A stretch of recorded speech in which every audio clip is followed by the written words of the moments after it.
Now, on the program yesterday, we saw the war that will take place in heaven during the tribulation period. We saw that the Michael and his angels fought against the dragon and his angels.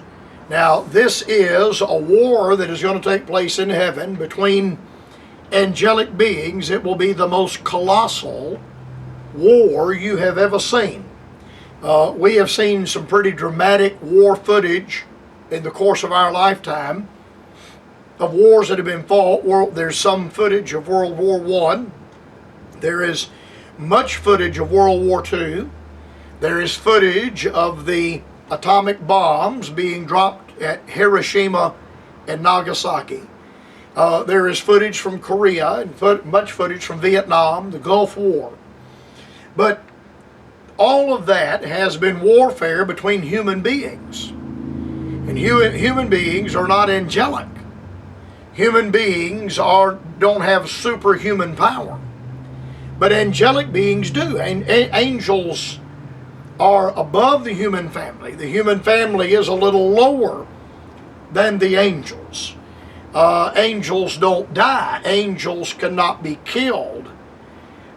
You've never seen anything like this war that is going to take place in heaven, Revelation 12, 7, 8, and 9.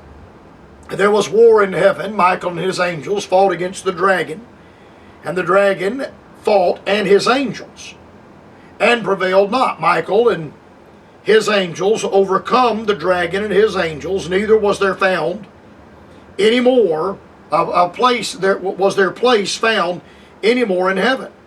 And the great dragon was cast out, that old serpent called the devil and Satan, which deceiveth the whole world. He was cast out into the earth, and his angels were cast out with him. So this is the demise of the adversary of the devil. He is cast out. How marvelous, how wonderful that is going to be. The devil is cast out. And the great dragon was cast out, that old serpent called the devil and Satan, which deceiveth the whole world. He was cast out into the earth, and his angels were cast out with him. Now, these devils that are cast out, the angels that are cast down to the earth, and Satan himself, are cast down to the earth during the tribulation period. Now, we pointed out that during the church age, the influence of the adversary of the devil is here. During the earthly ministry of Christ, the influence of the adversary was here, yea, even in the Garden of Eden. The influence of the adversary was here. But even so, Satan cannot be blamed for one's personal wickedness. The Flip Wilson phrase, the devil made me do it. A lot of people like to employ that. The fact of the matter is that all men have a corrupt nature. And I use the term man inclusively. All of mankind has a corrupt nature. And that corrupt nature is what prompts us to do those things that are not pleasing unto the Lord. It is the corrupt nature that would prompt a man to lie, cheat, and steal. That's why the Apostle Paul tells us that we are to put off the old man with his deeds and put on the new man. Paul buffeted himself. He said, I beat my body into subjection. I bring my body into subjection because of this warfare that comes from within. Now, having said that, I'm not going to let the adversary of the devil off the hook. I'm not going to do that at all. There is no question that Satan influences men in the area of unrighteousness. Some of the heinous things that you and I have observed, and heinous things that have transpired in the course of our life, and we wonder how in the world could somebody have done that. Here in our own state some years ago, and it affected our state laws, by the way, concerning our real estate laws. It affected those. There's a realtor that was guilty of murdering a number of people, and whenever he was finally caught had people that he was holding as prisoners in warehouses, and just an astonishing thing. I mean, it'd make you shrink back away from that to think about the depravity, the evil, the wickedness of something like that. And the only conclusion that you and I can come to is that man must have been demon possessed. The devil obviously was influencing that man's mind. The devil was influencing those people. I think about the child trafficking that goes on in the United States, the egregious child trafficking. And obviously someone would have to be demon possessed to exploit small children, to exploit preteen and young teen boys and girls for wicked gratification. Obviously somebody like that would have to be under the influence of the devil. Now, if they didn't have a corrupt nature, there would be nothing there to respond to the adversary of the devil. So they can't say, well, the devil made me do it and I was insane and I can't be held responsible. You most certainly can be held responsible because you have a corrupt nature on the inside. But by the same token, there is no question that the adversary of the devil absolutely influences people today to commit some of the heinous unrighteousness and heinous sins that men are guilty of. During the kingdom age, and I've said this before, but we learn by repetition, so I repeat it today. During the kingdom age, righteousness is going to be the norm for the earth. But unrighteousness has been the norm to this point. Unrighteousness characterized the time that Adam and Eve were cast out of the Garden of Eden.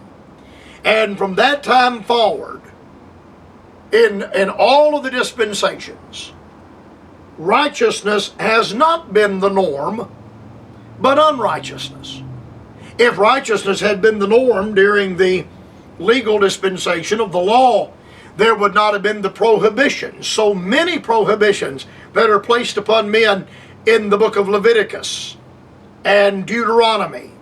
Thou shalt not. You can do this, you can't do that.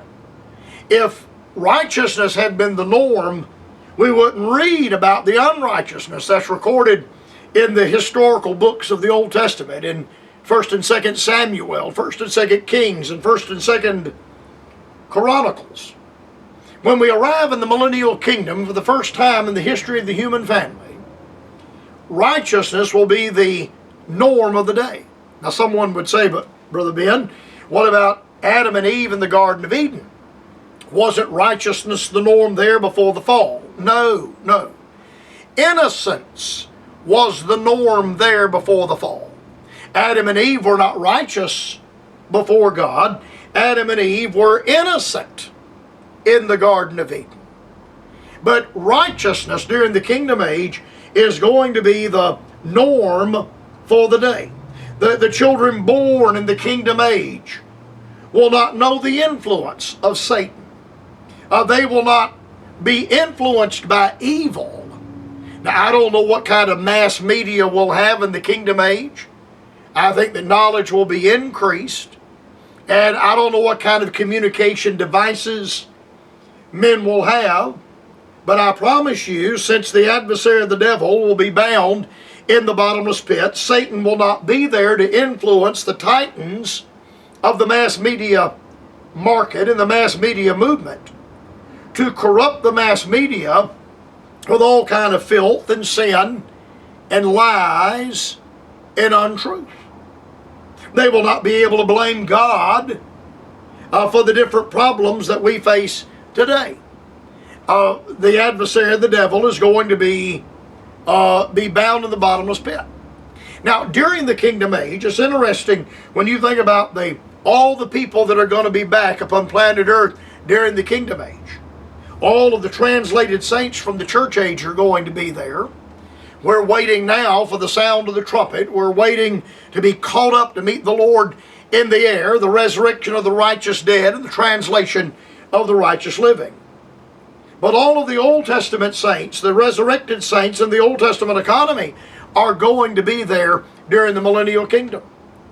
Those saints that were resurrected from among the dead, Matthew 27, 49 and 50, 51, 52, and the earth did quake, and the rocks rent, and the graves were opened, and many bodies of the saints which slept arose, and came out of their graves after his resurrection, and went into the holy city, and appeared unto many. Those resurrected Old Testament saints will be back. Then there'll be resurrected tribulation saints. I think that's the resurrection that is dealt with in the Gospel of John, chapter number 5, the resurrection of the just and the unjust, and the saints that we find their souls under the altar in Revelation chapter number 7. And they cry out, "How long, O Lord, holy and true, dost thou not judge and avenge our blood on them on the earth?" And the Lord answered them and said, "Yet a little season, until thy brethren that should come in should be killed as you are." Those saints have to be raised from the dead, and they will be raised from the dead between the ending of the tribulation and the beginning of the millennium. I pointed out that there may be as much as 3 years period of time, we get that from the book of Daniel, between the end of the tribulation period and the beginning of the millennial kingdom, a period of maybe perhaps 3 years. I wouldn't fall out of fellowship with anyone that didn't agree with that, but that's something that I think I have understood in the book of Daniel. And then the fourth group that will be there are those that live through the agony of the tribulation period and come through the judgment of the nations and go into the millennial kingdom in natural bodies. And they will have the honor of living and reigning with Christ. There'll be Jews and Gentiles that will come through the judgment of the nations that will enter into the millennial kingdom. But there is one group of people, and I'll have to touch on this tomorrow. There is one group of people that is not going to be there, and it is striking that they are not going to be there in the kingdom age. Not one unsaved person. Not one unsaved person will enter in to the kingdom age. Now, there'll be many unsaved people on earth by the time the kingdom age ends, but not one lost sinner will go into the millennial kingdom. Now, I'll pick up here with this on the program tomorrow. It's a joy to have you with us. The Lord bless you until our program on tomorrow.